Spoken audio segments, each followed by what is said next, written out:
Shalom, apa kabar? Setiap kita merindukan ketenangan, apapun persoalan saudara, percayakanlah hidup saudara kepada Tuhan.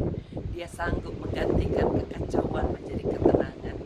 Apabila saudara kurang bisa peka mendengarkan suara Tuhan, mari saudara saya ajak kita berpuasa supaya ketajaman pendengaran kita, kepekaan kita makin ditajamkan. Caranya puasa tidak terlalu sulit. Kalau saudara tadi sudah baca ayat-ayatnya, Tuhan yang mengajarkan kita berpuasa dengan cara yang benar. Tuhan inginkan kita lebih dari orang Farisi. Orang Farisi katakan, aku sudah berpuasa 2 kali seminggu. Kita harus lebih dari itu. Dan Tuhan inginkan supaya kita berpuasa bukan untuk mempamerkannya, tetapi kita mau berpuasa merendahkan diri kepada Tuhan. Kadang-kadang kita susah membedakan antara diet dan puasa.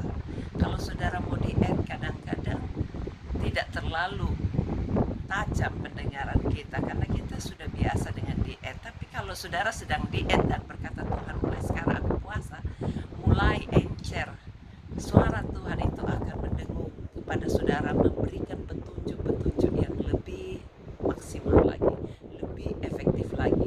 Ada beberapa yang konseling jarak jauh dengan saya ajarkan apa yang saya sudah lakukan, dan dia sungguh-sungguh merasakan, sungguh-sungguh nikmat. Karena apa?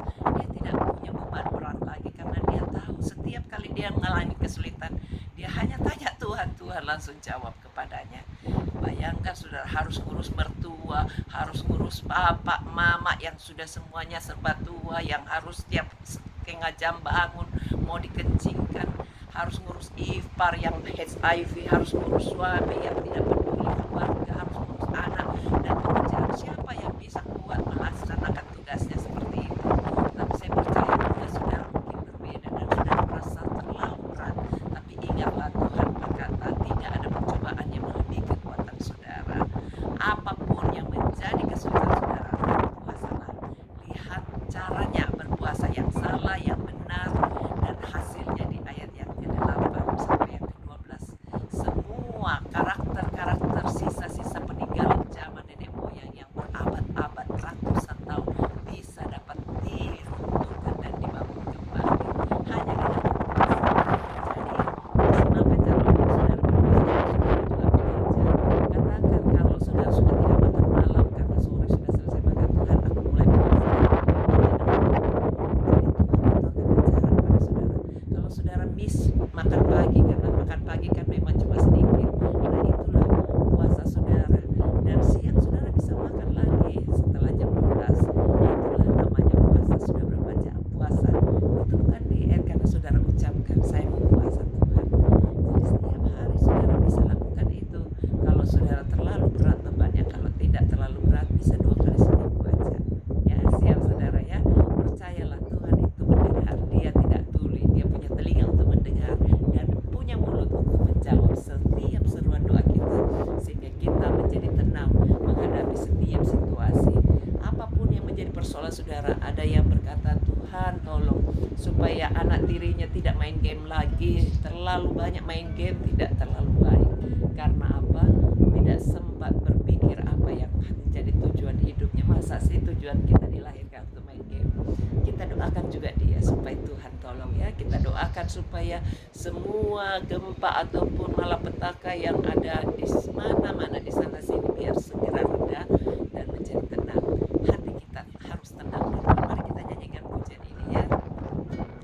Hatiku tenang berada dekatmu, kaulah jawaban hidupku. Hatiku tenang berada dekatmu,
kasih ya Bapak, karena kami punya Allah yang besar, Allah yang mau tahu kesusahan setiap anak-anak-Mu, Allah yang mau berjuang untuk kami, bahkan berbicara dan mengajarkan hal-hal yang baik, sehingga kami tidak perlu putus harap, tidak perlu putus asa, tidak perlu keterbelakangan, karena Engkau selalu mengajak kami berunding dan mengajak kami mendapatkan solusi yang baik. Sucikan, layakkan kami untuk terus bisa tinggal kudus dan berkenan kepada Tuhan, supaya semua suara lebih tajam lagi, kami lebih peka lagi mendengarkan setiap petunjuk-petunjuk-Mu. Tolong setiap mereka yang berbeban berat, khususnya mereka yang sedang dilanda dengan virus corona, kami usir semua sakitnya dalam nama Yesus. Pergi tinggalkan, buat hasil tes yang menjadi negatif. Berkati Tuhan supaya hatinya terus cenderung kepada Tuhan, tidak usah takut karena Tuhan sanggup untuk membela. Tolong Tuhan mereka yang sedang kesulitan di dalam penyakitnya karena sakit, stres, depresi, bipolar ataupun anxiety, apapun yang membuat dia karena autis, karena sampai mau bunuh diri, atau apapun yang membuat dia Parkinson, bipolar, kami usir semua sakitnya dalam nama Yesus. Bahkan yang stroke, yang cancer, kami patahkan sakitnya dalam nama Yesus. Pergi tinggalkan, bebaskan mereka yang sakit jantung, yang sakit liver, bahkan yang sakit ginjal, tulang-tulang yang tidak cocok, supaya Tuhan buat jadi normal. Buat Tuhan hasilnya yang dioperasi lututnya supaya jadi membaik. Kami berkati setiap mereka yang berada di dalam kesulitan pekerjaan, keuangan, bahkan yang mereka rindu perlindungan Tuhan karena keluar masuk kota Manado terlalu banyak halangannya. Bantu Tuhan supaya mereka semuanya dapat perlindungan yang baik. Kami berdoa Tuhan untuk setiap mereka yang pekerjaannya mengalami kesulitan, buat terobosan baru. Bantu Tuhan untuk suka menabur, karena orang menabur mendapatkan hasil yang luar biasa. Menabur dengan sukacita karena Engkau berjanji membukakan pintu-pintu surga yang luar biasa. Terima kasih cara ajaib membebaskan kami semua. Tolong keluarga kami, bahkan mereka yang ingin jual tanah, jual rumah, supaya Tuhan juga sediakan pembeli yang baik. Bebaskan kami semua dari segala kesulitan apapun juga. Berkati Tuhan setiap mereka yang mengalami kesulitan dalam surat-surat urusan pindah ke Australia ataupun urusan pekerjaan